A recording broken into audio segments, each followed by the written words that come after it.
Hello student, कल हम first chapter अर्थशास्त्र क्या है और अर्थशास्त्र के परिभाषाओं का हमने अध्ययन किया। अब दूसरा चैप्टर आ जाता है अर्थशास्त्र में सांख्यिकी का अर्थ, क्षेत्र और महत्व। अर्थशास्त्र में सांख्यिकी का अर्थ होता है संख्यात्मक सूचना या उनसे संबंधित परिणात्मक तथ्य तथा निष्कर्ष। इसका अभिप्राय आंकड़ों के औसतों या समूह से है जिनके किसी अन्वेषण, जैसे उदाहरण के स्वरूप ले लें भारत में जनसंख्या वृद्धि, या किसी घटना जैसे किसी वस्तु की मांग तथा कीमत में विपरीत संबंध से होता है। एक व्यक्ति के संबंध में किसी संख्यात्मक सूचना जैसे आपके 2 भाई या 3 बहनें हैं को सांख्यिकी नहीं माना जाता। सांख्यिकी शब्द का प्रयोग मुख्य रूप से 2 रूपों में किया जाता है, एक वचन के रूप में और दूसरा होता है बहुवचन के रूप में। ठीक है, याद रखिएगा, बहुवचन के रूप में और दूसरा होता है एक वचन के रूप में। तो एक वचन के रूप में सांख्यिकी को कैसे परिभाषित करेंगे? तो हॉरेस सेकेट्रिस कहता है कि समंक आंकड़े तथ्यों के उस समूह को कहते हैं जो अनेक कारणों द्वारा पर्याप्त सीमा तक प्रभावित होते हैं, जो संख्याओं में व्यक्त किए जाते हैं यथोचित शुद्धता के अनुसार, जिनकी गणना या अनुमान लगाया जाता है, जिसे किसी भी पूर्व निश्चित उद्देश्य के लिए एक सुव्यवस्थित तरीके द्वारा एकत्रित किया जाता है तथा जो तुलना के लिए एक दूसरे से संबंधित होते हैं। सांख्यिकी के बहुवचन संज्ञा के रूप में जो विशेषताएं हैं वो इस प्रकार है। सांख्यिकी तथ्यों का समूह है। सांख्यिकी संख्याओं में व्यक्त किया जाता है, अनेक कारणों द्वारा प्रभावित भी हो सकते हैं, जैसे कि जलवायु है, भूमि की उत्पादकता है, सिंचाई सुविधा, बीज व उर्वरक आदि का प्रभाव पड़ता है। तो इस कारण से अनेक कारणों द्वारा ये प्रभावित भी हो सकता है। उचित मात्रा में शुद्धता, समंकों के संकलन में शुद्धता की यथोचित मात्रा का होना परमावश्यक है। यह शुद्धता अनुसंधान के उद्देश्य, उसकी प्रकृति, आकार व उपलब्ध साधनों पर निर्भर करती है। उदाहरण के लिए मनुष्य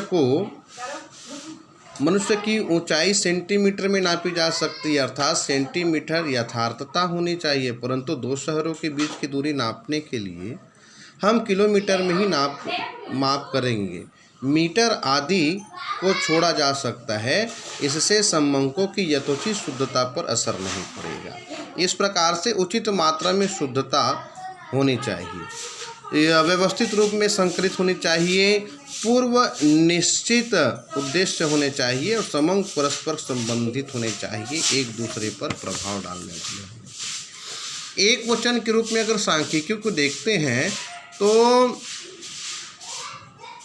सेलिगमैन कहता है कि सांख्यिकी वह विज्ञान है जो किसी विषय पर प्रकाश डालने के लिए उद्देश्य से संग्रह किए गए आंकड़ों के संग्रहण, वर्गीकरण, प्रदर्शन, तुलना और व्याख्या करने की विधियों का विवेचन करता है। और यही सब चीज़ संख्याओं का संकलन, संख्याओं का, आंकड़ों का संगठन, आंकड़ों का प्रस्तुतिकरण, आंकड़ों का निर्वचन, यही एक वचन के रूप में सांख्यिकी को प्रदर्शन करता है। सांख्यिकी का क्षेत्र अगर बताऊं तो सांख्यिकी का क्षेत्र मुख्यतः 3 भागों में अध्ययन किया जाता है। सांख्यिकी की प्रकृति, सांख्यिकी की विषय सामग्री और सांख्यिकी की सीमाएं। सांख्यिकी की प्रकृति में सांख्यिकी एक विज्ञान है। और कैसे विज्ञान है तो उसको समझने का प्रयास करते हैं। विज्ञान वह शास्त्र है जिसमें किसी विशेष विषय का क्रमबद्ध अध्ययन किया जाता है। विज्ञान की निर्धारित शर्तों की दृष्टि से संख्याओं को निम्नलिखित आधारों पर विज्ञान कहा जाता है। कैसे कहेंगे? सांख्यिकी ज्ञान का क्रमबद्ध समूह है और बड़ी तीव्रता से विकास कर रहा है। भूतकाल और वर्तमान काल के तथ्यों के आधार पर भविष्य की प्रवृत्तियों का पूर्वानुमान कई संख्याओं विधियों द्वारा किया जाता है, जिनमें काल श्रेणियाँ का विश्लेषण, बाह्य गणन, प्रतिपगमन आदि प्रमुख है। सांख्यिकी कला कैसे है? तो यदि विज्ञान है तो कला क्रिया है। अर्थात कला से तात्पर्य ज्ञान की उस शाखा से है जो विभिन्न समस्याओं के समाधान हेतु सर्वोत्तम रीतियों को बदलती है तथा तथ्यों को प्राप्त करने का उपाय भी सुझाती है। इस प्रकार से हम कह सकते हैं कि सांख्यिकी एक कला भी है और सांख्यिकी एक विज्ञान भी है। तो दोनों रूपों में हम इसका निष्कर्ष निकाल सकते हैं। आप देख सकते हैं पेज नंबर 19 पर इसकी विस्तृत चर्चा की गई है। ठीक है, तो इस प्रकार से हम सांख्यिकी के कार्य को अगर देखें तो सांख्यिकी के कार्य में सांख्यिकी जटिलता को सरलता बनाती है। जिस प्रकार से आंकड़े या संख्याएँ होती है वो कठिन से कठिन स्तर तक पहुंच जाती है, तो ऐसी स्थिति में सांख्यिकी जो होती है जटिलता को सरल बनाती है। और दूसरा है सांख्यिकी तथ्यों को संख्या के रूप में प्रकट करती है।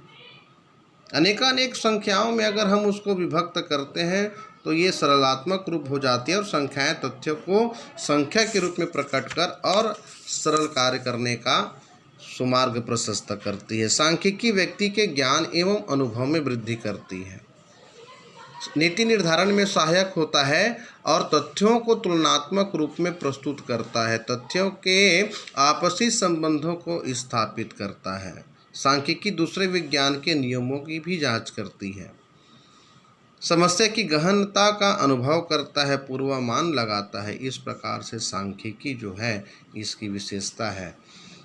सांख्यिकी का अर्थशास्त्र में महत्व बताऊं तो आर्थिक सिद्धांतों और मॉडल का निर्माण करती है।